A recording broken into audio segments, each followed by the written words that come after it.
Hello hi Wednesday morning சீக்கிரமாக எழுந்துச்சி பாப்பாவுக்கு lunch ready பண்ணிட்டேன். என்ன லன்ச் பண்ணியிருந்தேன்னா ஒயிட் ரைஸ் வச்சுருந்தேன். அதே மாதிரி சுண்டை வத்தல் போட்டு குழம்பு பண்ணியிருந்தேன். அதே மாதிரி பொரியல் பார்த்தீங்கன்னா கேப்சிகமும் எக்கும் போட்டு பொரியல் பண்ணியிருந்தேன். இது ரொம்ப நல்லாயிருக்கும்.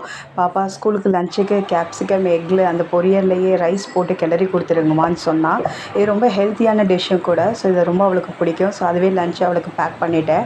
பேக் பண்ணிவிட்டு ஸ்நாக்ஸுக்கு பார்த்தீங்கன்னா ஒரு கொய்யாப்பழம் எடுத்து கட் பண்ணி வச்சு கொடுத்துட்டேன். ஸோ இதுதான் இவளோட லஞ்சுக்கும் லஞ்ச் அண்ட் ஸ்நாக்ஸு.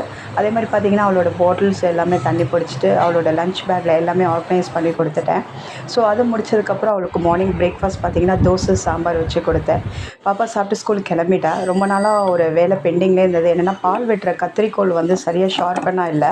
அதுக்கு நான் என்ன பண்ணேன்னா ஒரு பவுலில் கல் உப்பு போட்டுட்டு இந்த மாதிரி ஒரு 5 டைம்ஸ் இந்த மாதிரி சிசர்ஸை நம்ம இந்த மாதிரி பண்ணி எடுத்தோன்னா ஷார்ப் ஆகிடும்.